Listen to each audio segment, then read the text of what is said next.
آج کی اس بزم میں جس نعمت کے متعلق ہم گفتگو کرنے جا رہے ہیں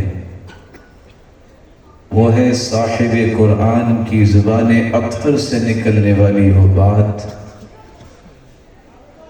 آپ کا عمل مبارک، آپ کا کسی بات کو دیکھ کر اقرار کرنا یا انکار کرنا، جس کو حدیث کہا گیا۔ حدیث گفتگو، کلام اور بات چیت کو کہتے ہیں۔ یہ روشن چہرے جانتے ہیں جنہوں نے حدیث صحیح بخاری کی مکمل کی ہے۔ سیدہ عائشہ رضی اللہ تعالی عنہ فرماتی ہیں کان اذا قام من اللیل وان كنت مستيقظة حدثني۔ سرتاج رسول رات کو جب بیدار ہوتے قیام اللیل کے لیے تو اگر میں بیدار ہوتی تو مجھ سے بھی ہم کلام ہوا کرتے۔ حدیث کا مطلب نئی چیز بھی ہے۔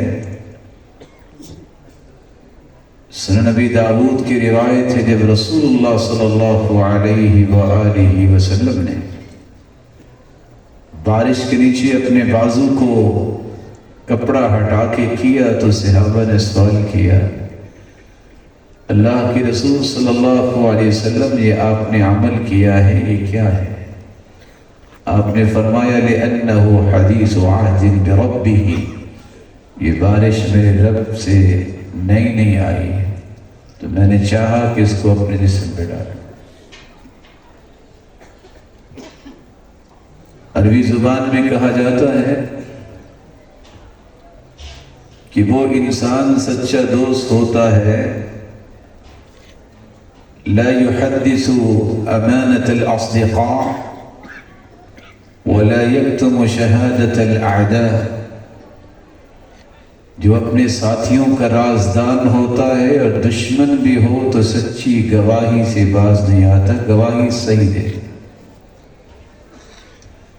انتہائی عمدگی سے گفتگو کرنے والی سیدہ فاطمہ الزہراء رضی اللہ تعالی عنہا وارضاہا، لاڈ اور پیار سے اللہ کے رسول صلی اللہ علیہ وسلم انہیں کہا کرتے تھے ایتھا المحدثہ، اور محدث اس روشن ضمیر کو کہتے ہیں جس کی رائے اکثر صحیح ہوتی ہے، کیونکہ کثرت سے حدیث کو پڑھنا، کثرت سے حدیث کو پڑھانا، تو اللہ عز و جلال نے اس کی صلاحیتوں میں یہ رنگ بھر دیا ہوتا ہے کہ بار بار حدیث سے رہنمائی لینے کی وجہ سے اس کی آراء پالش ہو چکی ہوتی۔ علماء محدثین نے حدیث کے بارے میں یہ لکھا ہے ما اضیف الی النبی صلی اللہ علیہ وسلم من قول او فعل او تقریر او صفت خلقی او صفت خلقی، ہر وہ بات، ہر وہ عمل جس کی نسبت رسول اللہ صلی اللہ علیہ وسلم کی طرف کی جائے، یا ہر وہ اقرار یا انکار جس کی نسبت رسول اللہ صلی اللہ علیہ وسلم کی طرف کی جائے، یا آپ کی تخلیقی اوصاف کو کسی صحابی نے بیان کیا، یا آپ کی اخلاقی اوصاف کی ترجمانی صحابی نے کی ہے کہ یہ اللہ کے رسول صلی اللہ علیہ وسلم کا اخلاق تھا، اس کو حدیث کہا گیا۔ قرآن مجید کی ورق گردانی کرے تو پتہ چلتا ہے کہ حدیث 4 معنی میں استعمال ہوئی۔ اللہ عز و جلال کی کلام کو بھی حدیث سے تعبیر کیا گیا ہے، وَمَنْ أَصْدَقُ مِنَ اللَّهِ حَدِيثًا، مقصود قرآن مجید ہے، لیکن رب تعالیٰ نے اس کی تعبیر کے لیے لفظ حدیث کو استعمال کیا۔ فرشتوں کی کلام کو بھی حدیث کہا گیا ہے، هل أتاك حدیث ضیف ابراہیم المکرمین، کہ آپ کے پاس ابراہیم علیہ السلام کے مہمانوں کی بات نہیں پہنچی۔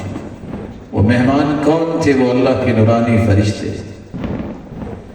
انبیاء اور رسل کی کلام کو بھی قرآن مجید نے حدیث کہا ہے۔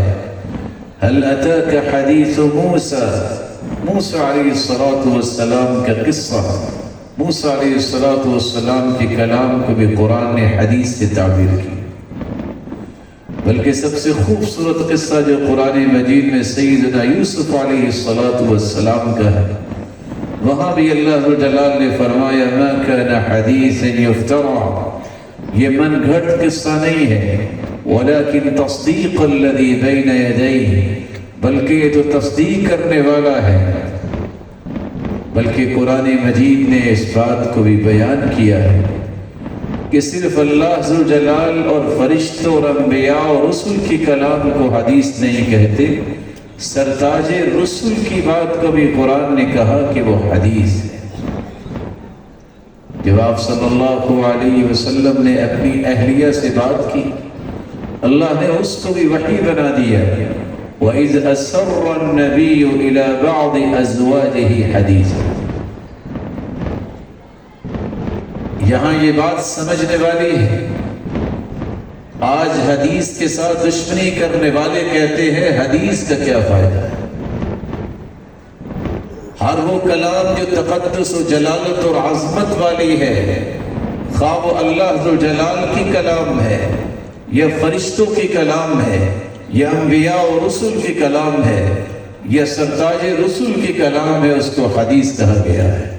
اور یہ حدیث محدثین نے کو اپنے پاس سے نہیں گھڑی، بلکہ یہ حدیث کے لفظ قرآن میں اللہ ذو جلال نے اتارے ہیں، یہ حدیث کے لفظ اللہ کے رسول نے استعمال کیے ہیں، یہ صحابہ کرام نے استعمال کیے ہیں۔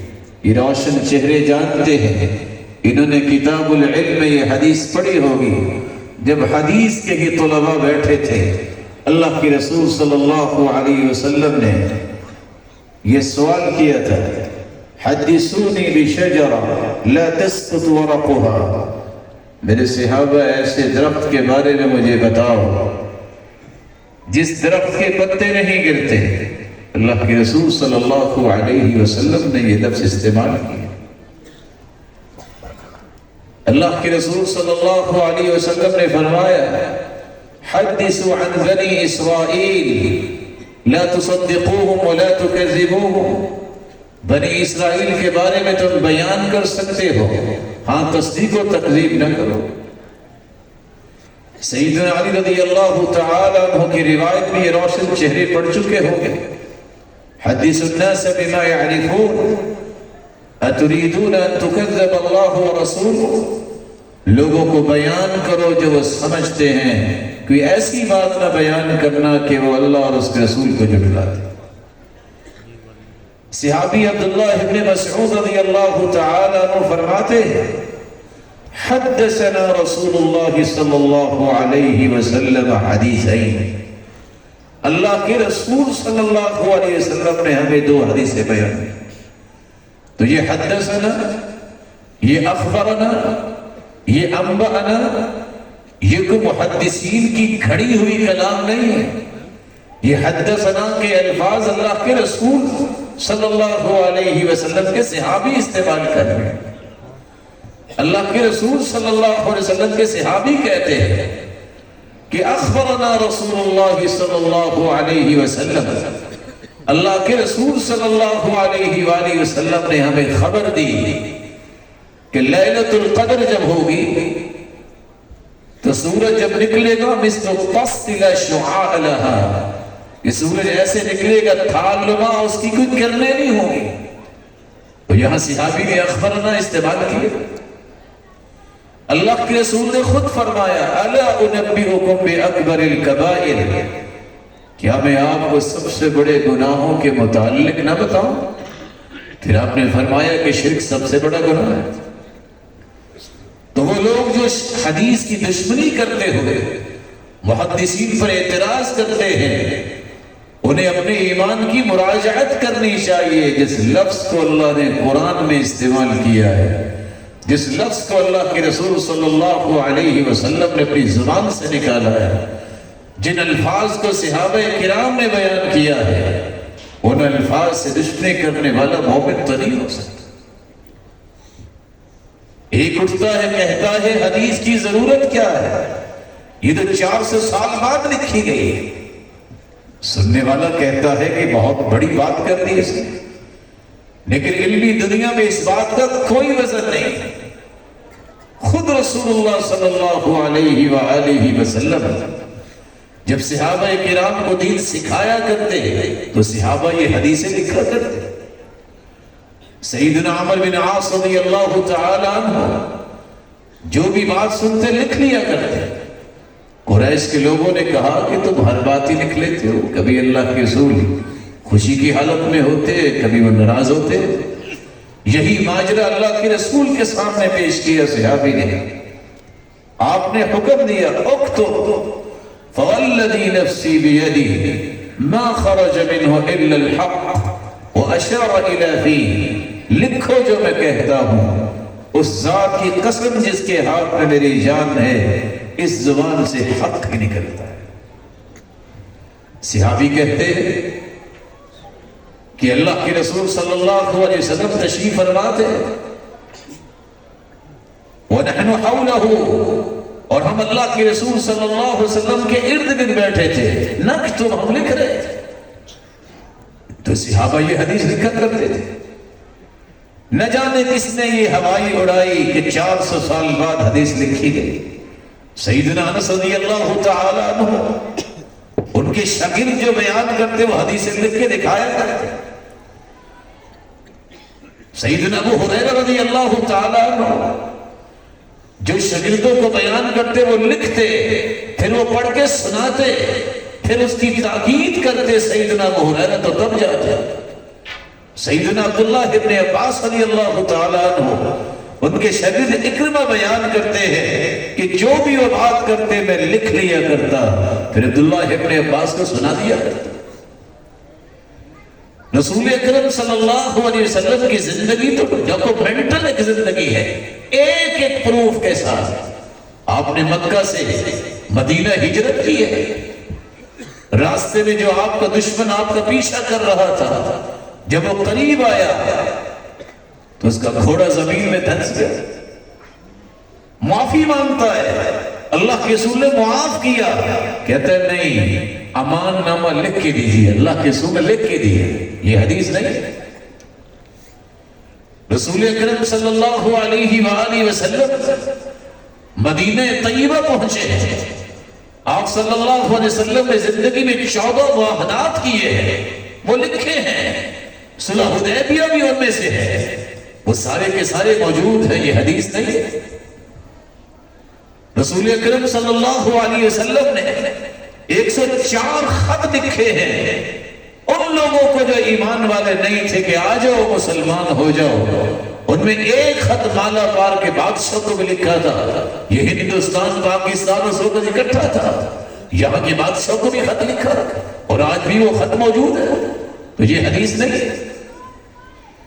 رسول اکرم صلی اللہ علیہ وسلم نے 533 فیصلے کیے ہیں، دیوانی فیصلے بھی تھے، کریمنل لا بھی تھا، انٹرنیشنل لا بھی تھے، یہ سارے کے سارے اقضیۃ النبی صلی اللہ علیہ وسلم کے نام سے آج بھی جمع ہے۔ صحیفہ حمام ابن منبہ آج بھی کوئی گوگل کھولے تو 138 احادیث ریکارڈ پہ موجود ہے جو سیدنا ابو ہریرہ رضی اللہ تعالی عنہ سے بھری ہے، اور ساری کے سارے لکھی۔ سیدنا عمر بن عاص رضی اللہ تعالی عنہ ان سے لکھنے والے حدیث کو کہتے ہیں یہ وہ حدیثیں ہیں جن میں کوئی حدیث میں نے کسی اور سے نہیں سنی، میں نے صحابی عمر بن عاص سے سنی، بلکہ آپ صلی اللہ علیہ وسلم نے first return constitution of the world, دنیا کا سب سے پہلا دستور جو لکھا ہے 54 دفعات پر مشتمل ہے۔ جب آپ مدینہ طیبہ تشریف لے گئے جن میں 27 دفعات مسلمانوں کے لیے تھی، ریمیننگ جو ہے وہ نان بلیورز کے لیے تھی کہ آپ نے یہودیوں کے ساتھ کیسے رہنا ہے، رول اینڈ ریگولیشنز کیا ہوں گے، آج تک دنیا اس جیسا دستور نہیں لکھ سکی، تو یہ حدیث نہیں تھی۔ یمن سے ایک شخص آتا کہتا ہے اللہ کے رسول کتنی اچھی باتیں آپ نے کی ہے، یہ مجھے لکھوا دے، صحیح مسلم کی روایت اللہ کے رسول نے حکم دیا اکتبوا لأبی شاہ، ابو شاہ کے لیے لکھو یہ ساری باتیں. آپ نے وہ لکھوا کے دیا ہے تو وہ حدیث نہیں ہے. رسول اللہ صلی اللہ علیہ وسلم نے انسانیت کے لیے چارٹر خطبہ دیا جس کو خطبہ حجۃ الوداع کے نام سے یاد کیا جاتا ہے. آج بھی وہ ریکارڈ میں موجود ہے. یہ اللہ کے رسول صلی اللہ علیہ وسلم کی حدیث نہیں، یہ وہ دشمن ہے، حدیث کے دشمن ہے جو صرف تشکیک پیدا کرنے کے لیے، شبہات ڈالنے کے لیے یہ باتیں کرتے ہیں کہ حدیث تو لکھی ہی 400 سال بعد گئی ہے، 200 سال بعد گئی ہے، لیکن اس بات کا علمی میدان میں کوئی بھی وزن نہیں، کیونکہ ساری کی ساری احادیث رسول اللہ صلی اللہ علیہ وآلہ وسلم کے صحابہ نے لکھی ہے، تبھی تو ہم تک پہنچی. رسول اکرم صلی اللہ علیہ وآلہ وسلم کی احادیث صحابہ لکھتے بھی تھے. سیدنا ابو ہریرہ رضی اللہ تعالی عنہ جیسے یاد بھی کرتے تھے. سیدنا عائشہ رضی اللہ تعالی عنہ، سیدنا عبداللہ ابن عباس رضی اللہ تعالی عنہ، سیدنا جابر رضی اللہ تعالی عنہ، سیدنا ابو سعید خدری رضی اللہ تعالی عنہ، یہ سارے صحابہ جو مکثرین میں سے ہیں ان کو حدیثیں یاد بھی تھی. بلکہ صرف یہاں تک معاملہ نہیں رکا، صحابہ ہو، تابعین ہیں، تبع تابعین ہیں، سب احادیث کو یاد بھی کرتے، لکھا بھی کرتے. اکیلے امام ابو ذر رازی رحمت اللہ علیہ جو کہتی ہیں صرف قراءات پہ مجھے 10,000 حدیثیں یاد ہیں، یہ 7 لاکھ حدیثوں کے حافظ ہیں امام ابو ذر رازی. کسی نے پوچھا اتنی حدیثیں تم نے یاد کی اور جمع کی، کتنا سفر کیا آپ نے؟ تو امام ابو ذر رازی کہنے لگے میں نے 30,000 میل پیدل سفر کیا. پوچھنے والا بھی کوئی بات صحیح ہوگا، کہتا ہے بس صرف 30,000؟ مسکرا کے کہتی ہے ثم ترکت العد، چلا تو اور بھی ہوں، اس کے بعد پھر میں نے گننا چھوڑ دیا.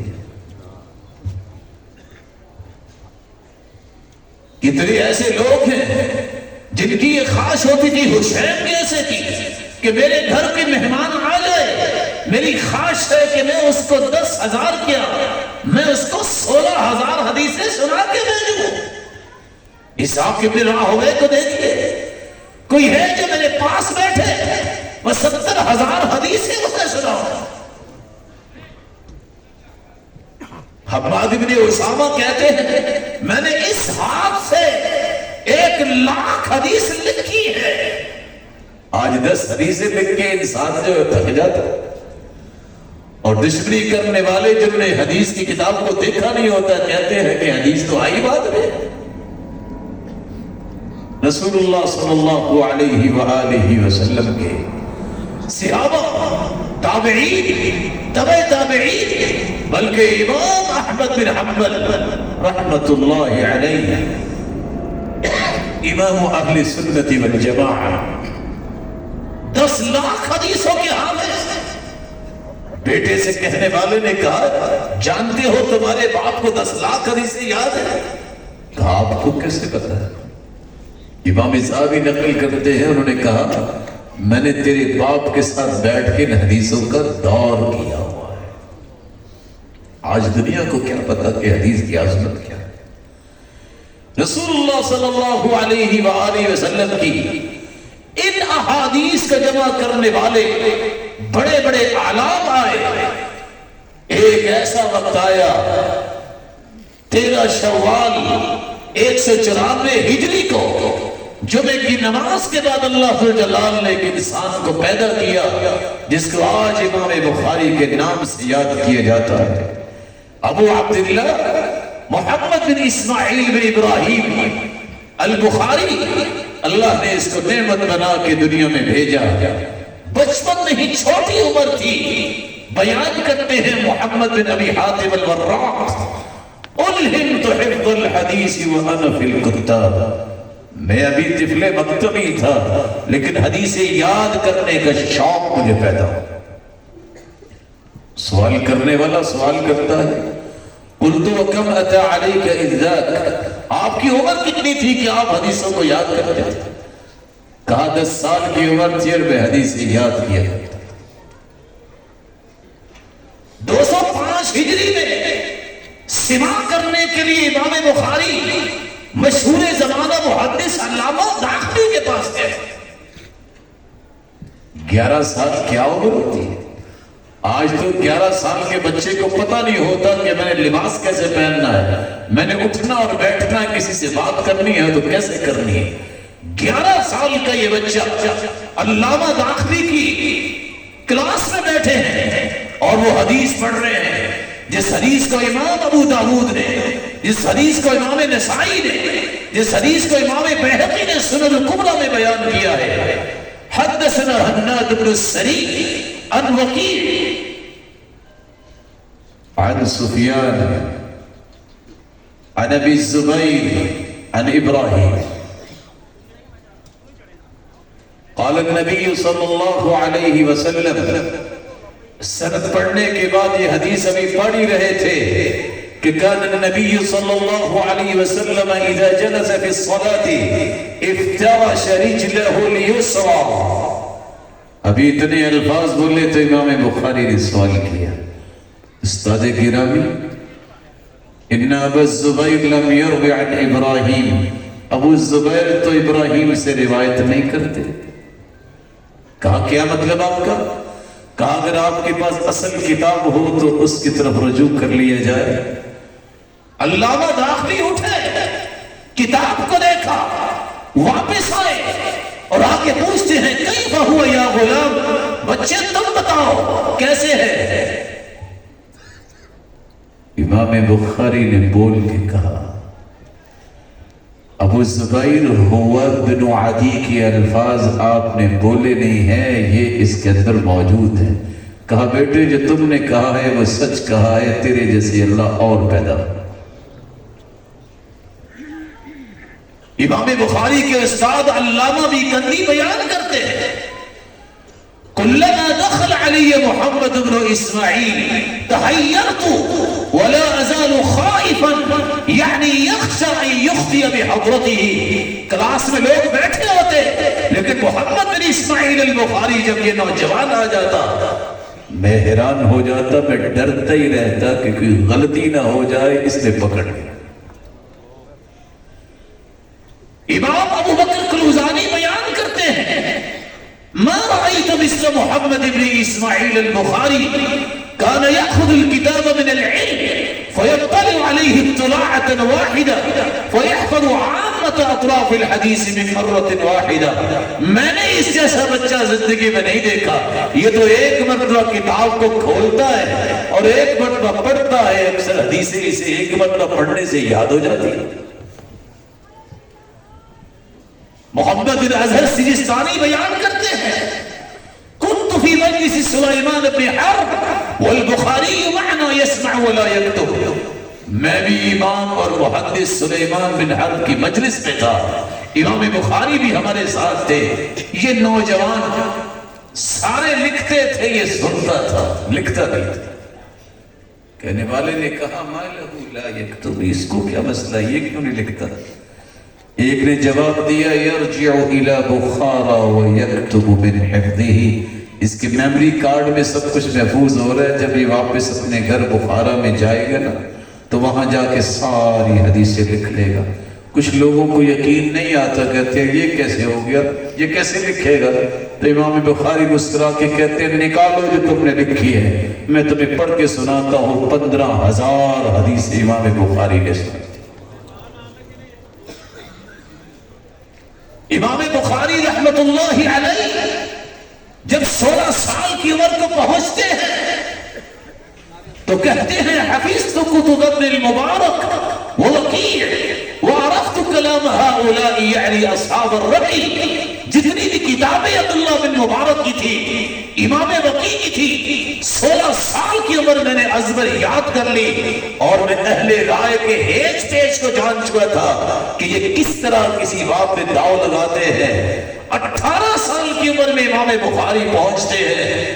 تو امام بخاری فرماتے ہیں صنفت قضایا الصحابۃ والتابعین، میں نے صحابہ کرام اور تابعین کے فیصلوں پر مشتمل ایک کتاب لکھی، اور یہ کتاب میں نے کب لکھی؟ كنت اكتبه في الليالي المقمرة، چاند کی روشنی میں بیٹھ کے لکھی۔ وقل اسم في التاريخ إلا وله عندي قصة إلا أني كرهت أن يطول الكتاب، کوئی قصہ نہیں ہے، کوئی نام نہیں ہے جس کے بارے میں مجھے کوئی قصہ یاد نہ ہو، لیکن میں نے طوالت سے ڈرتے ہوئے اس کا اختصار کیا۔ علم سیکھنے کے لیے امام بخاری مکہ اور مدینہ، کوفہ اور بصرہ بھی گئے، شام میں گئے، بلخ اور بخارا اور نیشاپور، مرو اور رئی بھی گئے، ہر رات اور واسط بھی گئے، 8 مرتبہ امام بخاری بغداد پہنچے ہیں۔ اس وقت بغداد جو ہے مدینہ العلم تھا، بڑے بڑے فقہاء، بڑے بڑے محدثین تھے، وہ امتحان لیا کرتے تھے۔ امام بخاری جب پہنچے تو انہوں نے 10 لوگوں کو تیار کر رکھا تھا، اور 10 لوگوں کو 10 حدیثیں دے رکھی تھی۔ امام ابن حجر اسقلانی رحمۃ اللہ علیہ بیان کرتے، نقل کرتے کہ 10 حدیثیں ایک شخص کو دی، سند اور متن کسی اور حدیث کا، خلط ملط کر کے 100 حدیثیں دے کر بٹھا دیا کہ امتحان لینا ہے۔ یہ نوجوان آتا ایک اٹھ کے حدیث کو بیان کرتا ہے، امام بخاری کہتے ہیں لا اعرفو، میں نہیں جانتا۔ دوسری حدیث پڑھتا کہتا ہے لا اعرفو۔ ہر بات پہ امام بخاری لا اعرفو کہہ رہے ہیں کہ مجھے نہیں پتا۔ ایک بول کے کہتا ہے یہ ہے محدث، اس کو تو پتہ ہی کچھ نہیں۔ دوسرا بول کے کہتا ہے لا الرجل فہم، یہ لگتا ہے بندہ سمجھ گیا۔ 10 لوگوں نے 10 حدیثیں بیان کی۔ جب وہ فارغ ہوئے امام بخاری کھڑے ہو گئے، پہلے مخاطب کیا جس نے پہلی 10 حدیثیں بیان کی تھی، کہتے ہیں اما حدیثک الاول فقلت کذا وهو کذا، تم نے پہلی حدیث اس طرح پڑھی ہے، یہ اس طرح نہیں ہے، وہ اس طرح ہے۔ اما حدیثک الثانی فقلت کذا وهو کذا، تو نے دوسری حدیث اس طرح پڑھی ہے، یہ اس طرح نہیں، یہ اس طرح ہے۔ 100 کی 100 حدیثیں صحیح بیان کی۔ اس قصے کو نقل کرنے کے بعد امام ابن حجر اسقلانی بیان کرتے ہیں من عجب من رده الخطأ الى الصواب فإنه كان حافظا، ہمیں تعجب اس بات پر نہیں ہے کہ 100 حدیثیں امام بخاری نے صحیح سنا دی، بل العجب من حفظه للخطأ على ترتیب ما القوه من مرة واحدة، ہمیں تو تعجب اس بات میں ہو رہا ہے 100 حدیثیں تو صحیح سنانی تھی، سنا دی، جو خلط ملط حدیثیں 101 مرتبہ سنی اسی ترتیب سے امام بخاری کو یاد کیسے ہو؟ اللہ ذوالجلال نے جس سے کام لینا ہوتا ہے، اللہ ذوالجلال اس سے پھر صلاحیت سے بھی نوازتے ہیں۔ یہی وجہ ہے کہ سلمان رضی اللہ تعالیٰ عنہ تشریف فرما تھے، اللہ کے رسول صلی اللہ علیہ وسلم نے کندھے پہ ہاتھ رکھ کے فرمایا تھا سلمان فارسیوں میں سے ایسا شخص ہوگا لو کان الدین عند السریا، اگر ہو جائے سریا تک بھی دین پہنچے گا، لنالہ رجل من فارس او قال من ابناء فارس، ایک فارسی اٹھے گا جو ہو جائے سریا تک بھی جا کے اس دین کو حاصل کرے گا۔ امام بخاری رحمت اللہ علیہ کے متعلق علماء محدثین لکھتے ہیں اس حدیث کے مصداق ہے تو امام بخاری۔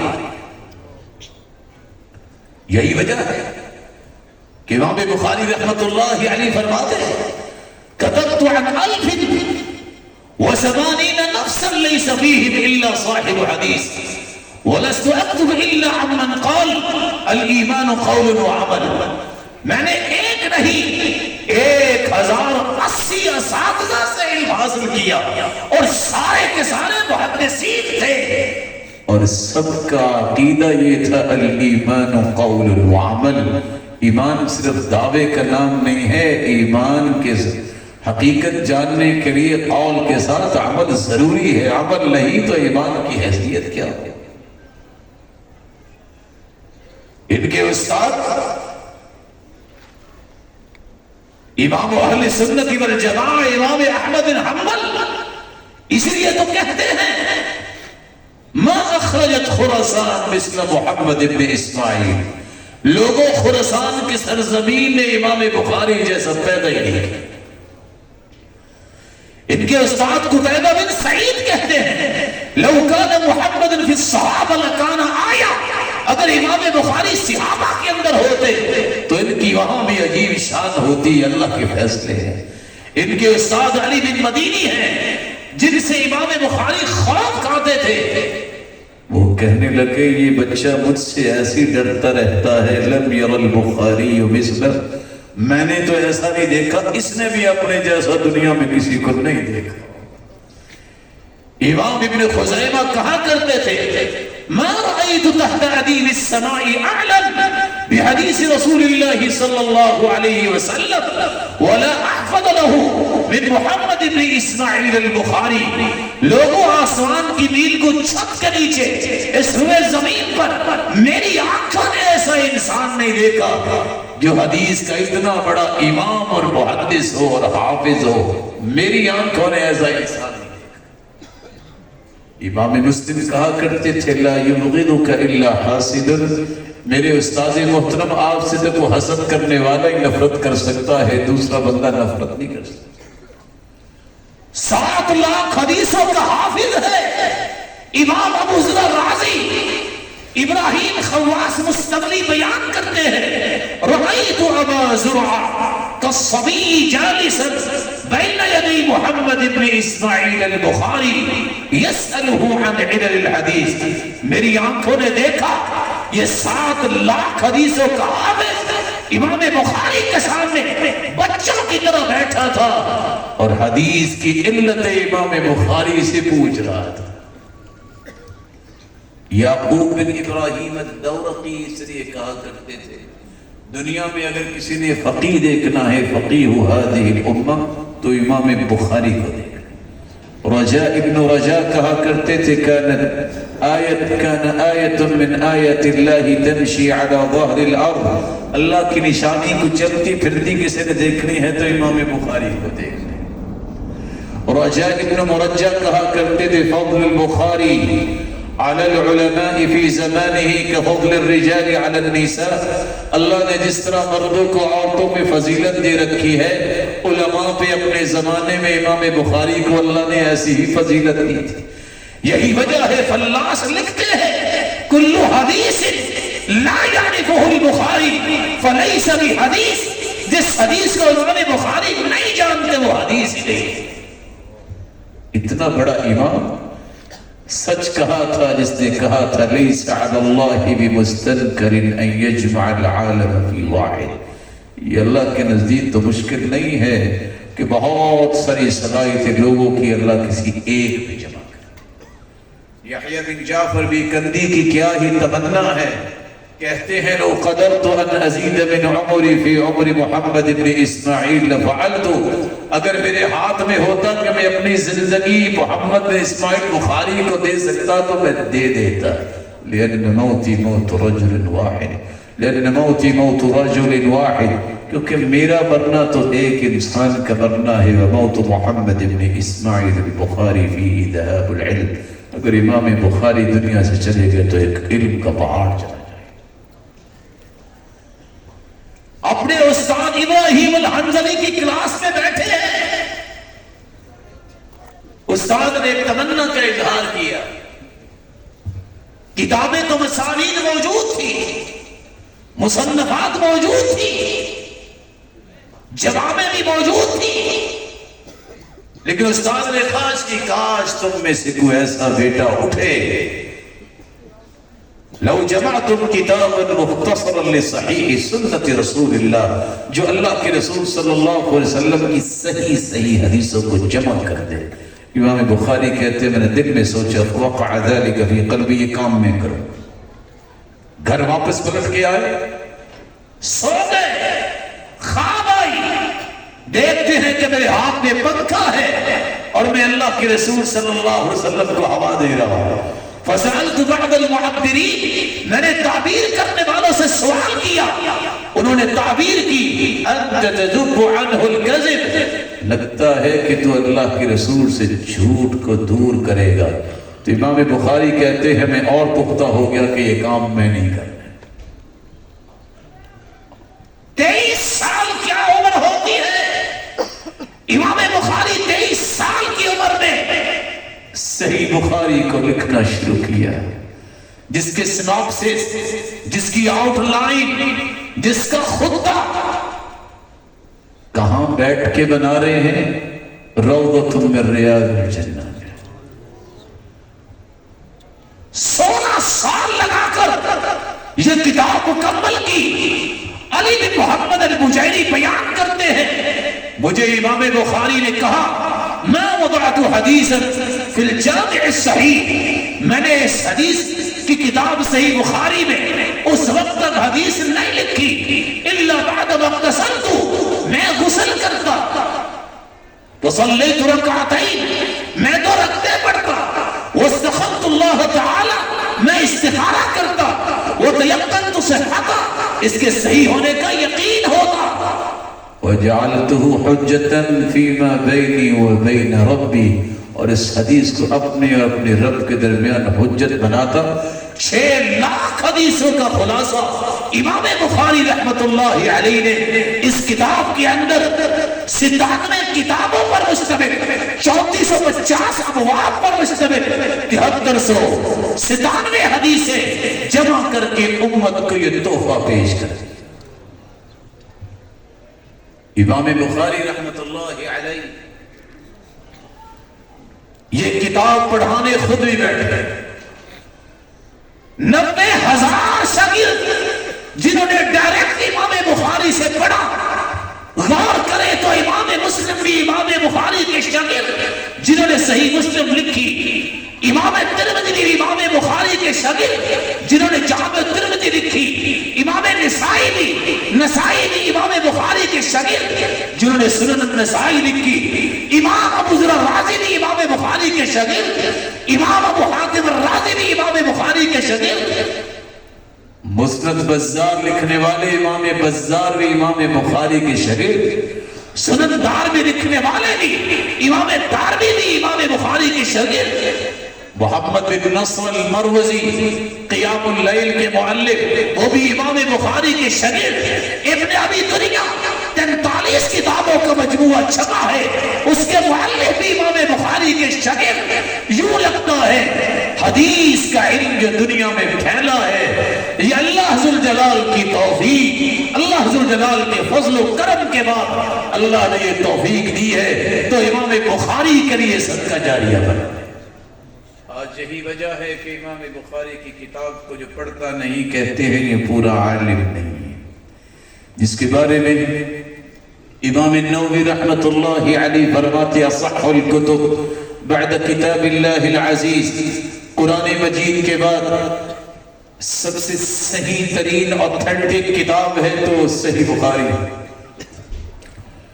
یہ بات صرف امام النووی کی نہیں، یہی بات عبدالحی لکھنوی بھی لکھنا پڑا اسے، جادو وہ جو سر چڑھ کے بولے، یہی بات اس نے بھی لکھی اور یہی بات ان لوگوں نے بھی لکھی جو آج صحیح بخاری پہ باتیں کرتے ہیں. اپنے بڑوں کی کتابیں پڑھے، انہوں نے بھی لکھا کہ دنیا میں اگر صحیح ترین کتاب ہے تو امام بخاری کی کتاب ہے. اور امام قسطلانی کو کہنا پڑا امام بخاری کی کتاب کی فضیلت کو صرف وہی نہیں پہچانتا یتخبطہ الشیطان من المس، جس کو شیطان چمٹ گیا ہے، باقی سارے ہی اس کی فضیلت کو مانتے ہیں. اور محدث شاہ ولی اللہ دہلوی کو کہنا پڑا کہ صحیح بخاری اور مسلم کی فضیلت کو صرف وہی نہیں مانتا جو مبتدع ہے، بدعتی ہے، متبع غیر سبیل المؤمنین، جو مسلمانوں کے راستے سے ہٹاؤ. ان 97 کتابوں میں سے آخری کتاب امام بخاری نے کتاب التوحید کے نام سے کتاب باندھی ہے. دنیا میں یہ قرآن مجید کے بعد واحد کتاب ہے جس میں زندگی کے 97 مسائل پہ سیر اصل گفتگو کی ہے. آج لوگ کہتے ہیں ہدایت القرآن، ذرا کھول کے ہدایت کو دیکھیے. 40 سے 42 سے زیادہ مسائل نہیں ہے زندگی کے، لیکن یہ واحد صحیح بخاری ہے کہ زندگی کے 97 رویوں کے بارے میں امام بخاری نے اللہ کے رسول صلی اللہ علیہ وسلم کے فرامین اور اعمال کو جمع کر دیا ہے. اللہ ذوالجلال نے واقعتاً اس کتاب کو بھی دنیا کے لیے معجزہ بنا دیا ہے کہ دوبارہ اس طرح کی کتاب نہ کوئی لکھ سکا ہے، نہ آج تک کسی کے سامنے آئے. امام بخاری رحمت اللہ علیہ کتاب التوحید لے کے آئے ہیں. کتاب التوحید کے اندر 245 روایتیں لائے ہیں، 58 ابواب نقل کیے ہیں. یہ کمال تھا امام بخاری کا کہ جب بھی کوئی کتاب لکھتے ہیں، باب باندھتے ہیں، ان کا مزاج ہے کہ اس مسئلے کے بارے میں جو آیت ہوتی ہے اس آیت کا تذکرہ پہلے کرتے ہیں، پھر اس کی روشنی میں احادیث کو لاتے ہیں. سب سے پہلے امام بخاری نے توحید کا بیان کیا، وحدت الوجود کا رد کرنے کے لیے 3 روایتیں لائے. پھر اللہ ذوالجلال کے ناموں کے بارے میں، صفات کے بارے میں، اسماء و صفات پر مشتمل 49 روایتیں لائے. پھر اللہ ذوالجلال کے مستوی علی العرش ہونے پر امام بخاری نے 16 روایتیں اس کتاب میں نقل کی ہے.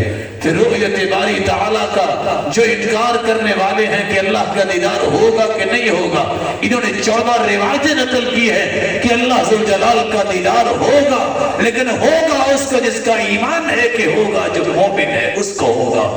امام بخاری رحمت اللہ علیہ نے 12 روایتیں تکوین کے مسائل میں نقل کی ہیں، اور تلاوت اور مطلوب میں فرق کرنے کے لیے 32 روایات اس میں نقل کی ہیں. 9 روایتیں خلق و افعال العباد میں نقل کی ہیں، اور جو اللہ ذوالجلال کی صفات میں سے صفت کلام کو نہیں مانتے ان کا بھی رد کر دیا. اور 39 روایتیں امام بخاری رحمت اللہ علیہ نے کتاب التوحید میں نقل کی. آخری باب باندھتے ہیں، باب قول اللہ تعالی وَنَضَعُ الْمَوَازِينَ الْقِسْطَ لِيَوْمِ الْقِيَامَةِ.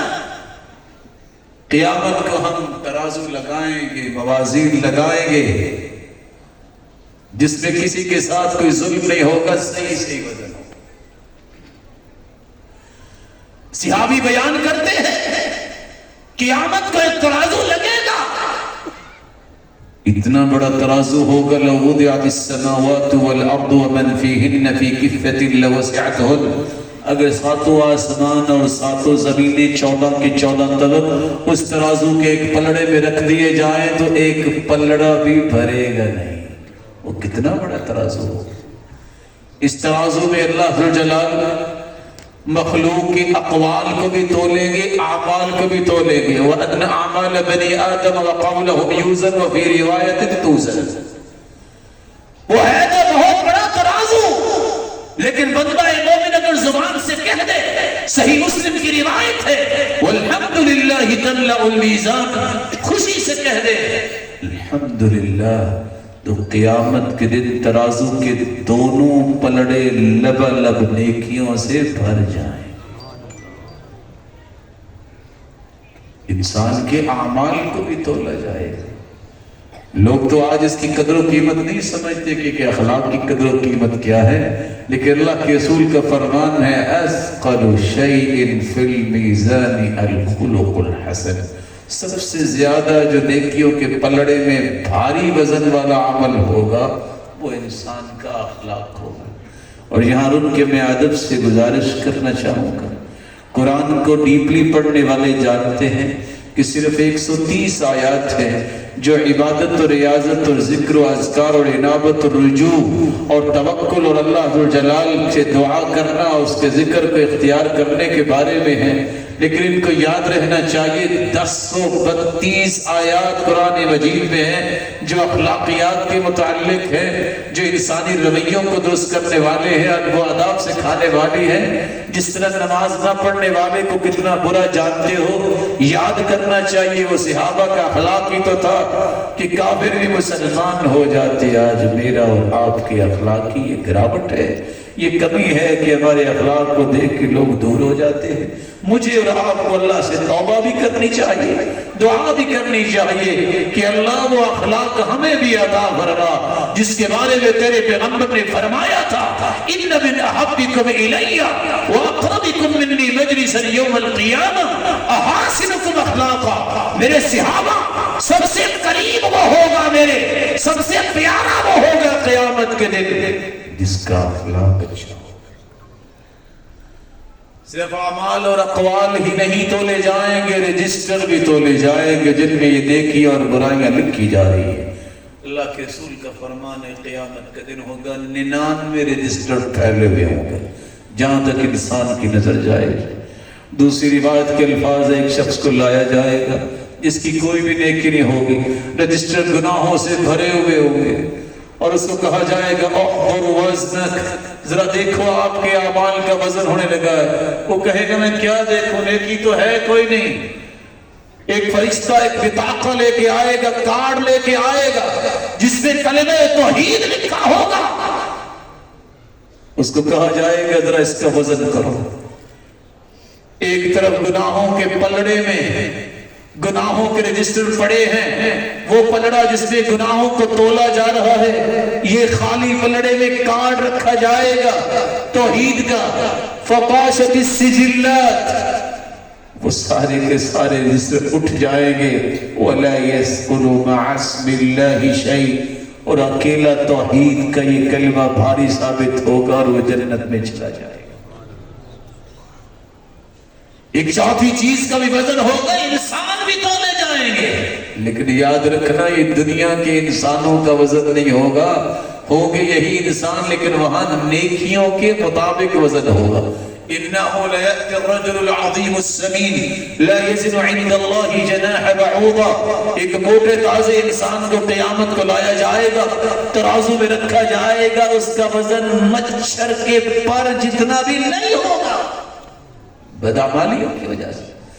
اس کے مقابلے میں سیدنا عبداللہ ابن مسعود کی بات تو آپ نے سنی ہوگی, صحابی جن کی باریک باریک نحیف پنڈلیاں ہیں, درخت پہ چڑھے کہ میں مسواک اتار کے اپنے استاد محترم کو پیش کرتا ہوں, ہوا آتی ہے تو پنڈلیاں کامنے لگ گئی, صحابہ کرام مسکرانے لگ گئے. اللہ کے رسول صلی اللہ علیہ وسلم نے بھانپ لیا, فرمایا مما تضحکون, میرے صحابہ کیوں تم مسکرا رہے ہو؟ او من دقت ساقی, کیا میرے صحابی کی باریک پنڈلیوں کو دیکھ کے مسکرا رہے ہو؟ والذی نفسی بیدی, اس ذات کی قسم ہے جس کے ہاتھ میں میری جان ہے, انہما اثقل فی المیزان من جبل احد. قیامت کا دن ہوگا جب پنڈلیوں کا وزن کیا جائے گا تو یہ دونوں پنڈلیاں احد پہاڑ سے بھی وزنی ہوں. آج وقت ہے کہ ایسے اعمال کیے جائیں جس سے نیکیوں کا پلڑا بھاری ہو جائے. عمل کیا ہے؟ توحید پہ آنچ نہ آنے دے. آپ سب جانتے ہیں نا لا الہ الا اللہ محمد الرسول اللہ, یہ کلمہ ہے. لا الہ الا اللہ کو دیکھیے 12 حروف ہے, محمد الرسول اللہ کو دیکھیے 12 حروف ہے. 12 اور 12 24 سے کوئی بھی نکتہ نہیں ہے. کسی نے توحید کو اگر نکتے سے بچانا ہے, کامیاب وہی ہے جو اپنی توحید پہ بھی نکتہ نہ آنے دے, اللہ کے رسول کی رسالت پر بھی کوئی نکتہ نہ آنے دے. رسول اللہ صلی اللہ علیہ وسلم نے فرمایا نامہ اعمال میں نیکیوں کا پلڑا بھاری ہوگا تو توحید کی وجہ سے, بھاری ہوگا تو الحمدللہ کثرت سے کہو, بھاری ہوگا تو اللہ ذوالجلال کا ذکر کرو, سبحان اللہ و بحمدہ سبحان اللہ العظیم پڑھو. اگر اپنے نام اعمال میں نیکیوں کا پلڑا بھاری کرنا چاہتے ہو تو صدقہ کرو. یحییٰ بن معاذ فرماتے ہیں ما اعرف حبہ تزن جبال الدنیا الا من الصدقہ, میں نے دانے تو بڑے دیکھے لیکن کمال کا یہ دانہ ایک ہے جو بطور صدقہ دیا جائے, قیامت کے دن پہاڑ بن کے آئے گا, نیکیوں کے پلڑے میں جائے گا. اللہ کے رسول کا فرمان ہے من تصدق بعدل تمرہ, جو ایک کھجور کے برابر صدقہ کرتا ہے. کھجور ہے, کیا قیمت ہے کھجور کی؟ اللہ ذوالجلال اسے پالتے ہیں. ثم یربیہا کما یربی احدکم فلوا او فلوا, اس طرح پالتے ہیں قیامت کا دن ہوگا یہ کھجور پہاڑ بن کے نامہ اعمال میں نیکیوں کے پلڑے میں آ جائے. اگر نامہ اعمال میں نیکیوں کا پلڑا بھاری کرنا ہے تو اس کا ایک اور بھی طریقہ ہے, یہ دعا پڑھ کے سویا کرے. بسم اللہ وضعت جنبی اللہم اغفر لی ذنبی واخس شیطانی وفک ریحانی وسقل میزانی وجعلنی فی الندی الاعلی. جو رات کو سوتے وقت یہ پڑھ کے سوتا ہے اس کے نامہ اعمال میں بھی نیکیوں کا پلڑا بھاری ہوگا. اور آپ صلی اللہ علیہ وسلم نے فرمایا بخل لخمس ما اسقلہن فی المیزان.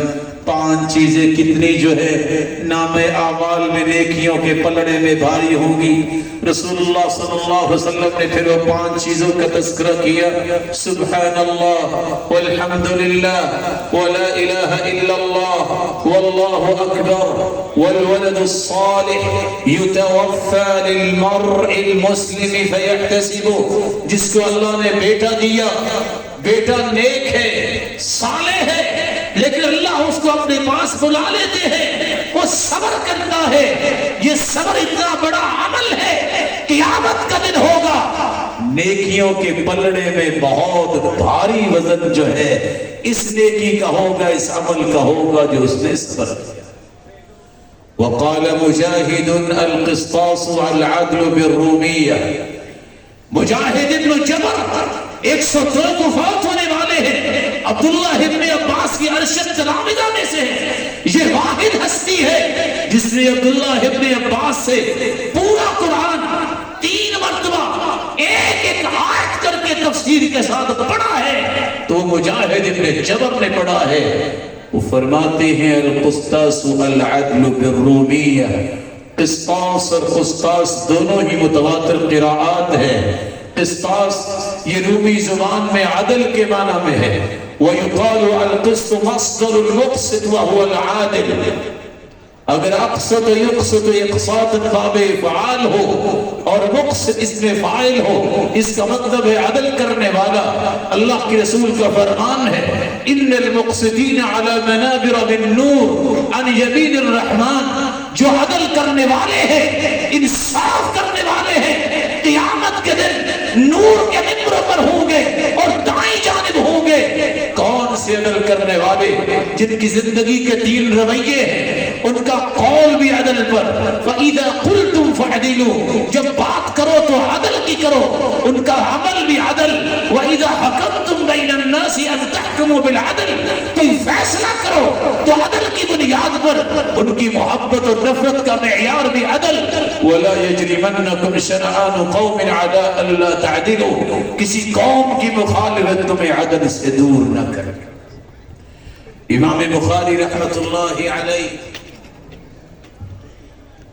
جن کی کتاب کے بارے میں امام کرمانی بیان کرتے ہیں جعل کتابہ میزانا وقسطاسا یرجع الیہ. امام بخاری نے اپنی کتاب کو بھی میزان بنایا ہے, پیمانہ بنایا ہے. کوئی اختلاف ہو تو رجوع امام بخاری کی کتاب کی طرف کر لیجئے. امام بخاری نے نیت کا وزن کر کے بھی دکھا دیا. سب سے پہلی روایت لائے ہیں حدثنا الحمیدی عبداللہ بن الزبیر قال حدثنا سفیان قال حدثنا يحيى بن سعيد الأنصاري قال أخبرني محمد بن إبراهيم التيمي أنه سمع علقمة بن وقاص الليثي قال سمعت عمر بن الخطاب رضي الله عنه على المنبر يقول سمعت رسول الله صلى الله عليه وسلم قال انما الاعمال بالنیات. امام بخاری پہلی روایت لائے ہیں تو انما الاعمال بالنیات کو لے کے آئے ہیں بتانے کے لیے کہ میں کتاب لکھتے وقت نیت کو خالص کر کے لکھ رہا ہوں. پڑھنے والوں, پڑھانے والوں, بیان کرنے والوں, تم بھی اپنی نیت کو خالص کر لینا. آخری باب باندھا ہے وَنَضَعُ الْمَوَازِينَ الْقِسْطَ لِيَوْمِ الْقِيَامَةِ. اشارہ کر رہے ہیں نیت خالص تھی یا نہیں تھی, یہ قیامت کو ترازو لگے گا تو پتہ چلے گا. امام بخاری نے پہلی کتاب لائے ہیں کتاب الوحی, آخری کتاب لائے ہیں کتاب التوحید. بتانا یہ چاہتے ہیں من وہی جو چاہتا ہے کہ زندگی کی آخری سانسوں میں اسے کلمہ توحید نصیب ہو جائے، فعلیہ بالوحی، اسے چاہیے کہ وحی کی روشنی میں زندگی گزارے۔ امام بخاری پہلی حدیث لے کے آئے ہیں جہاں نیت کا وزن کیا ہے، وہاں امام بخاری نے اپنی عقل کا بھی وزن کر کے دکھایا ہے۔ کیا عقل اللہ نے عطا کی؟ پہلی روایت لائے ہیں حدثنا الحمیدی عبداللہ ابن الزبیر، یہ مکی استاد ہے۔ آخری حدیث لائے ہیں حدثنا احمد بن اشکاب، یہ مدنی استاد ہے۔ بتانا یہ چاہتے ہیں وحی کا آغاز مکہ میں ہوا، مدینہ میں انتہا ہوئی، اور میں اپنی کتاب کا آغاز بھی مکی استاد سے کر رہا ہوں اور انتہا بھی مدنی استاد سے کر رہا ہوں۔ امام بخاری نے پہلی حدیث نقل کی، وہ بھی غریب ہے، آخری حدیث نقل کی، وہ بھی غریب ہے۔ بتانا یہ چاہتے ہیں بدأ الاسلام غریبا وسيعود غریبا، اسلام اجنبیت میں شروع ہوا اور ایک ایسا وقت بھی آنے والا ہے اجنبی ہو جائے گا، بہت تھوڑے لوگ سچا دین اختیار کرنے والے ہوں گے، لیکن گھبرانے کی بات نہیں ہے۔ اللہ تو کوالٹی کو دیکھتے ہیں، کوانٹٹی کو تو نہیں دیکھتے۔ آج بھی 7.5 ارب لوگ ہیں، 1.5 ارب مسلمان ہیں، 6 ارب تو نان بلیورز ہیں، کافر ہیں۔ کوالٹی کو اللہ نے دیکھنا ہے۔ قیامت کا دن ہوگا والنبی یمشی معه العشرہ، 10 امتی ساتھ ہوں گے، والنبی یمشی معه الخمسہ، کسی نبی کے ساتھ 5 امتی ہوں گے، والنبی یمشی معه واحد، ایک نبی کے ساتھ 1 امتی ہوگا، والنبی یمشی وحدہ۔ ایسے بھی انبیاء ہوں گے جن کا کوئی امتی بنا نہیں ہوگا، یہ سارے ہی جنت میں جائیں۔ امام بخاری رحمت اللہ علیہ جہاں نیت کا وزن کیا ہے، عقل کا وزن کیا ہے، وہاں فکر کا وزن کرنے کے لیے حدیثیں لائے ہیں۔ اللہ کی ذات کے بارے میں 2 گروہ، اللہ کی صفات کے بارے میں 2 گروہ جنہوں نے صراط مستقیم کو چھوڑ دیا۔ صحابہ کا موقف، تابعین کا موقف، تبع تابعین کا موقف، جن کو سلف صالحین کہتے ہیں کہ اللہ ذوالجلال ہیں، اس کی ذات بائن عن خلق ہی ہے، وہ مخلوق سے جدا ہے، مستوی علی العرش ہے۔ اس پہ امام بخاری دلائل لائے ہیں اور رد کرنا چاہتے ہیں معطلہ کا بھی اور معطلہ کے ساتھ مشبہہ کا بھی۔ معطلہ وہ لوگ ہیں جنہوں نے اللہ ذوالجلال کے ناموں اور صفات کا جزوی کلی انکار کیا۔ ایک شخص پیدا ہوا جہل بن صفوان، جہمیہ فرقہ بنا، وہ کہتا ہے میں تو نہیں مانتا کہ اللہ کے کوئی نام ہے کہ نہیں، میں نہیں مانتا اللہ کی کسی صفت کو، والعیاذ باللہ۔ 128 کو اس انسان کو قتل کیا گیا۔ دوسرا واصل بن عطا اٹھتا ہے 131 میں فوت ہونے والا، اس معتزلی نے کہا صفات کو تو میں بھی نہیں مانتا، ہاں یہ الفاظ آئے ہیں لیکن الفاظ کا کوئی معنی نہیں ہے، اور بے وقوف سمیع کا مطلب سننے والا، بصیر کا مطلب دیکھنے والا، معنی نہیں ہے۔ تیسرا گروہ آیا ابو الحسن عشری جس کی طرف اشاعرہ منسوب ہے، 324 کو فوت ہونے والا، کہنے لگا صاف صفات کو میں مانتا ہوں، میں جانتا ہوں کہ اللہ حی ہے، اللہ زندہ ہے، اللہ قدیر ہے، قدرت والا ہے، اللہ کی سمع و بصر، اللہ دیکھنے والا اور سننے والا بھی ہے، اللہ ذوالجلال کا ارادہ بھی ہے، اللہ ذوالجلال کا علم بھی ہے، اور اللہ ذوالجلال کلام بھی کرتے ہیں۔ تو باقی صفات کو تسلیم نہیں کیا۔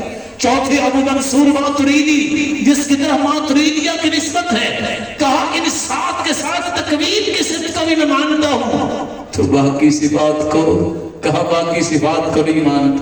یہ وہ لوگ ہیں جو آج بھی آپ کو نظر آئیں گے، یہی وجہ ہے انہوں نے منمانی سے صفات کا ترجمہ کیا، منمانی سے ہی اپنا راستہ اختیار کیا۔ ہمارا ایمان ہے اللہ کے نام ہے خوبصورت، وَلِلَّهِ الْأَسْمَاءُ الْحُسْنَى، اللہ کے خوبصورت نام ہے، اللہ کی صفات ہے، سب کی سب صفات کمال ہے، کسی اور کے ایسے نام نہیں ہو سکتے، کسی اور کی ایسی صفات نہیں ہو سکتی۔ جس طرح خالق و مخلوق میں فرق ہے، اس طرح خالق و مخلوق کی صفات اور ناموں میں فرق ہے۔ آج ماتریدیہ جن کے بقایا جات یہ کہتے ہوئے نظر آتے ہیں ذات بھی اللہ کا نام ہے، سانے بھی اللہ کا نام ہے، شیء بھی اللہ کا نام ہے، قدیم بھی اللہ کا نام ہے، اور ہو بھی اللہ کا نام ہے، اس لیے لائٹیں بند کر کے ہو کہتے نظر آتے ہیں۔ یہ پانچوں ہی اللہ کے نام نہیں ہے، نام وہ ہے جن کا تذکرہ قرآن میں آیا ہے، جن کا تذکرہ حدیث میں آیا ہے۔ کچھ ملحدین کھڑے ہو گئے، انہوں نے اپنی منمانی سے بتوں کے نام بھی اللہ کے ناموں سے کشید کر لیے۔ مشرک بھی یہی کہتے تھے، لات منات و عزا کو ہمارے کھڑے ہوئے تو نہیں ہیں، اللہ سے ہم نے لات نکالا ہے، منان سے ہم نے منات نکالا ہے، عزیز سے ہم نے عزا نکالا ہے، اور وہ رحمان کی صفت کو نہیں مانتے تھے مشرکین۔ کچھ ایسے بھی آئے کہتے ہیں نہیں، کچھ ناموں کا اضافہ بھی کرنا چاہیے۔ فلسفی اٹھے تو علت فاعلہ نام رکھ بیٹھے۔ ہندوستان پاکستان کے لوگوں نے کہا کہ خدا بھی اللہ کا نام ہے، خدا جو ہے ملاح کو بھی کہتے ہیں، یہ فارسی کا لفظ ہے۔ شعراء اور ادباء کو بھی خدائے سخن کہتے ہیں۔ خامد کو بھی بیوی کے لیے مجازی خدا کا لفظ استعمال ہوتا ہے، یہ اللہ کے ناموں میں سے نام نہیں ہے، اس لیے خداؤں اس کی جمع آتی ہے۔ اللہ ذوالجلال کا نام جو ہے ذاتی، اس کا نہ تثنیہ ہے نہ اس کی جمع آتی ہے۔ اللہ ذوالجلال کے ناموں کے متعلق، اللہ ذوالجلال کے صفات کے متعلق امام بخاری نے صفائی کر دی، احادیث لا کے آپ نے تفصیل سنی۔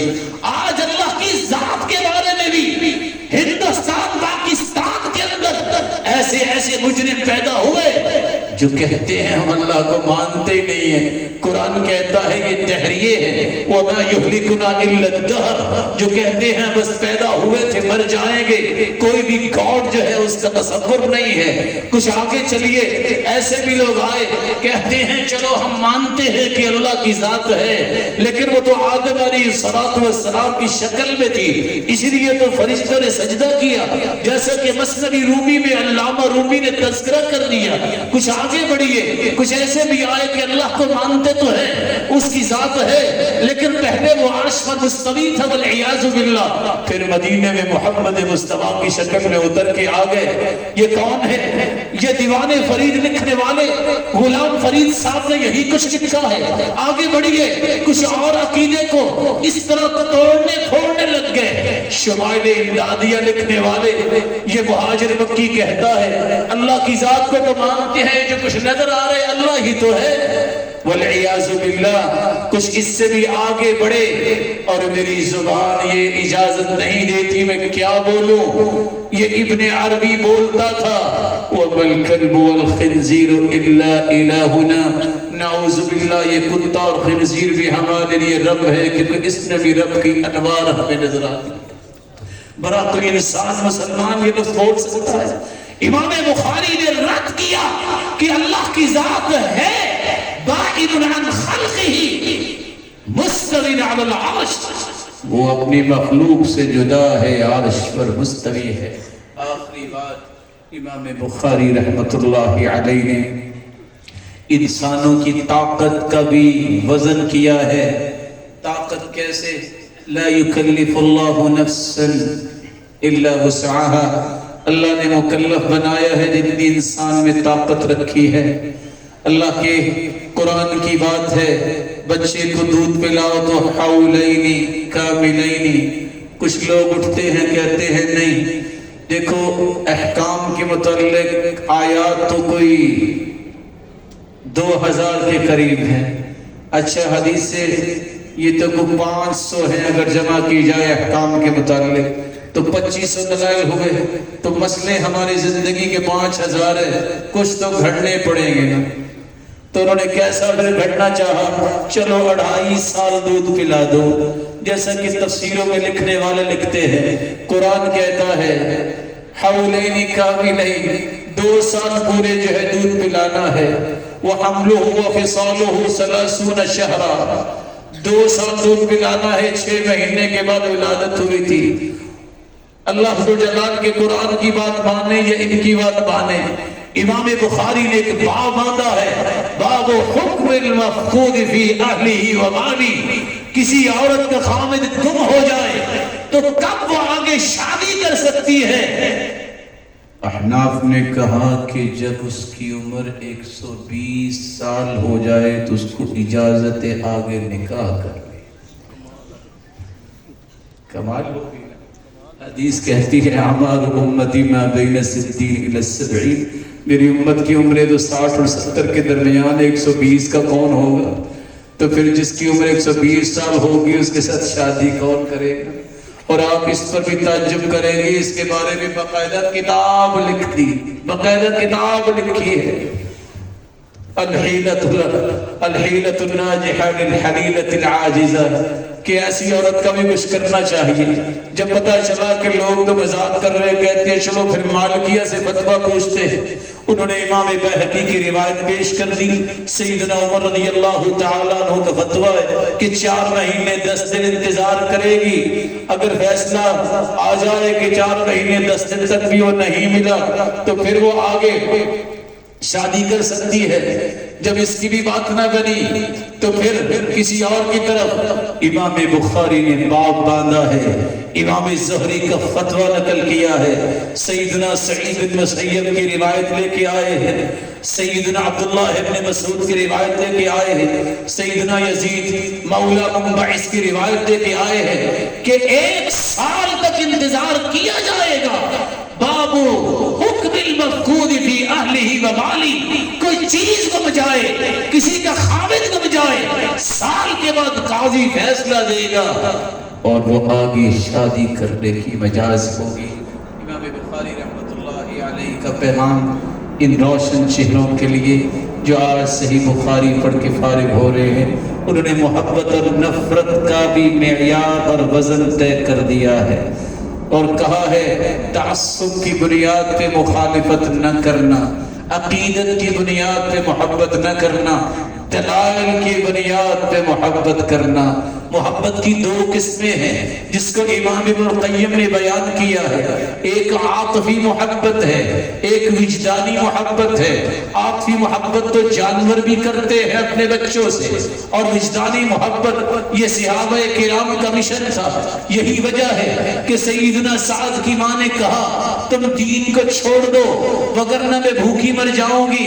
کہا میری ماں یا اماں، او میری پیاری والدہ، میں دین نہیں چھوڑ سکوں گا، بھوک ہڑتال نہ کرنا۔ ماں نے کھانا چھوڑ دیا، فقام سعد کھڑے ہوئے، صرف سعد نہیں کھڑے ہو گئے بلکہ وہ ایک پہاڑ عظیمت کے کھڑے ہوئے اور کہتے ہیں یا اماں، او میری ماں، لو ان لک 100 نفس تخرج امامی نفسا نفسا، میری والدہ گرامی اگر آپ کی 100 جانیں ہوں اور ایک ایک کر کے ساری جانیں میرے سامنے نکل جائیں، میں دین پھر بھی نہیں چھوڑوں۔ یہ ہے وجدانی محبت۔ امام بخاری نے صحیح بخاری لکھ کے یہ سکھایا ہے تمہارے ٹکڑے ہو جائیں عدل کو نہ چھوڑیے گا۔ اس لیے احناف نے جب یہ بات کی کہ جمعہ صرف شہر میں ہو سکتا ہے، جہاں بازار ہوں، جہاں عدالتیں ہوں، امام بخاری نے نہ گالی دی، نہ لعن طعن کیا، نہ طعن و تشنیع کی، بس ایک باب باندھا ہے، باب الجمعۃ فی القری والمدن۔ شہروں میں بھی جمعہ ہو سکتا ہے، دیہات میں بھی جمعہ ہو سکتا ہے۔ روایت لائے ہیں ان اول جمعۃ جمعہ بعد مسجد رسول اللہ صلی اللہ علیہ وسلم فی مسجد عبد القیس بجواسہ من البحرین، اللہ کے رسول کی مسجد کے بعد جمعہ پڑھا گیا ہے تو جواسہ بستی میں جو عبد القیس نامی مسجد تھی بحرین کے اندر، اگر وہاں بستی میں جمعہ ہو سکتا ہے تو ہر جگہ بستیوں میں بھی ہو سکتا ہے، شہروں میں بھی ہو سکتا ہے۔ بس ایک مشورہ پوچھوں آپ سے، اگر پہلی بات مانتے ہوتے تو دیہاتی تو مارے گئے نا، جمعہ تو ہونا ہی نہیں تھا۔ مان کی اٹھے، کہنے لگے کہ ہر ایک پہ جمعہ واجب ہے۔ امام بخاری نے کچھ نہیں کہا، بس باب باندھا ہے باب رخصہ ان لم يحضر الجمعہ فی المطر، جو بارش آ جائے تو اس کو چھٹی کیسے ملتی ہے۔ پھر روایت لائے ہیں کہ امام ابو داؤد نے ایک روایت پیش کی ہے جس کو پھر حصہ بنایا ہے، الجمعۃ حق واجب علی کل مسلم الا اربع، جمعہ 4 لوگوں کے سوا ہر ایک پر واجب ہے، المملوک غلام والصبی بچہ والمرأة عورت والمریض البیمار، اور دوسری روایت میں آتے مسافر، ان 5 پر فرض نہیں ہے۔ آپ کیسے فرض اور واجب کر رہے ہیں؟ فرض اور واجب کو چھوڑنے والا تو گنہگار ہو جائے۔ شافعی کہنے لگے کہ 40 بندے جب تک بیٹھے نہ ہوں جمعہ نہیں ہوگا۔ میں سوچتا تھا اگر یہ 40 کی شرط پکی رہتی تو ہمارے جمعے تو فارغ ہو جانے تھے، کیونکہ آج کل عادت یہ ہے جمعہ پڑھانے آؤ تو لگتا ہے جمعرات آ گئی، آگے لوگ بیٹھے نہیں ہوتے۔ کاش ایسی مسجدیں ہوں جہاں آج بھی بڑے بڑے علماء جمعہ پڑھاتی ہیں، مسجدیں فل ہوتی ہیں۔ امام بخاری نے باب باندھا، باب اذا نفر الناس عن الامام في صلاة الجمعة فصلاة الامام ومن معه جائزة۔ 12 صحابہ بیٹھے تھے، اللہ کے رسول خطبہ دے رہے تھے۔ اگر 12 صحابہ کی موجودگی میں خطبہ ہو سکتا ہے تو 40 کی شرط کہاں سے آ گئی؟ حنابلہ کہنے لگے کہ ہم جمعہ پڑھیں گے تو زوال سے پہلے پڑھیں گے، بعد میں نہیں پڑھیں گے۔ امام بخاری نے اپنے کام سے کام رکھا ہے، باب وقت الجمعہ بعد ما زالت الشمس، جب سورج زائل ہو جائے گا، زوال ہو جائے گا، اس وقت جمعے کا وقت ساتھ روایت لے کے آئے ہیں۔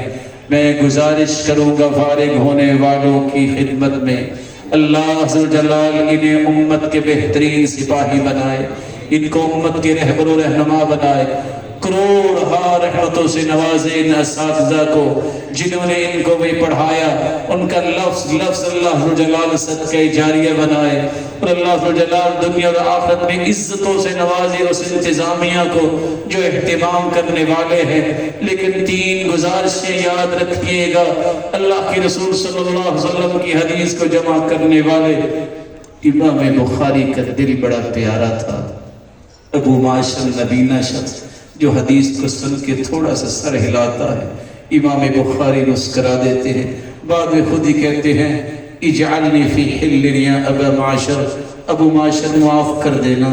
کہا کس بات پہ؟ میں آپ کو دیکھ کے مسکرایا، مجھے لگا میں نے آپ سے مذاق کیا ہے۔ ابو معاشر کہتا ہے آپ کو معاف نہیں کرنا تو کس کو کرنا ہے؟ میں تو سچی بات ہے، یہ جب بات ابن منیر کی پڑھتا ہوں تو میں تو ورطہ حیرت میں چلا جاتا ہوں، یہ انسان کیسا تھا۔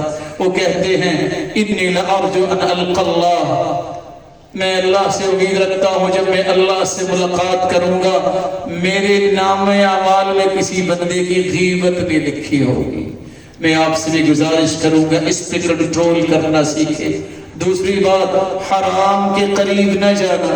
جب باپ فوت ہو رہا تھا امام بخاری کا تو راوی روایت کرتے ہیں میں ان کے پاس گیا، میں نے پوچھا کیا چھوڑ کے جا رہے اپنی اولاد کے لیے؟ تو انہوں نے کہا لا اعلم درہما لا اعلم من مالی درہما من حرام ولا درہما من شبہ، ایک بھی درہم حرام تو دور کی بات ہے، میں نے شبہ کا درہم بھی اپنے مال میں نہیں چھوڑا۔ اور تیسرا امام بخاری کا تعلق کتنا، اتنی حدیثیں لکھی تو استخارہ کتنے کیے ہوں گے؟ میں یہ نہیں پوچھنا چاہوں گا آپ میں سے کتنے لوگوں کو دعا استخارہ یاد ہے، لیکن دل سے ہی پوچھ لیجئے کہ ہمارا تعلق کتنا ہے، کتنے استخارے، کتنے وضو، کتنے غسل، اور کیسا اللہ سے تعلق ہے کہ بھیڑ نے ایک نہیں 18 ڈنگ لگائے ہیں اور وہ نماز میں کھڑے کہتے ہیں صورت میں لذت بڑی آ رہی تھی، میں نے کہا نماز پڑھ کے دیکھوں گا کہ یہ کاٹنے والا کون ہے۔ اللہ عز و جلال ایسی صلاحیتیں آپ میں بھی پیدا فرمائے۔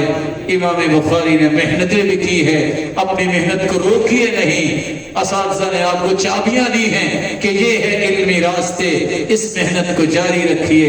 بقدر الکد تنقسم المعالی من طلب العلا سہر اللیالی، جو بلندیاں چاہتا ہے اسے رات کو بیدار رہنا پڑتا ہے، اسے محنت اور کوشش کرنی پڑتی ہے۔ اللہ عز و جلال یہ سارے جو بیٹھے ہیں ان کو، ان کی اولادوں کو اور ان کے والدین کو جنت الفردوس میں اسی طرح اپنے محبوب کے ساتھ جمع فرمائے اور اپنے دیدار کا مستحق بنائے۔ وآخر دعوانا الحمدللہ۔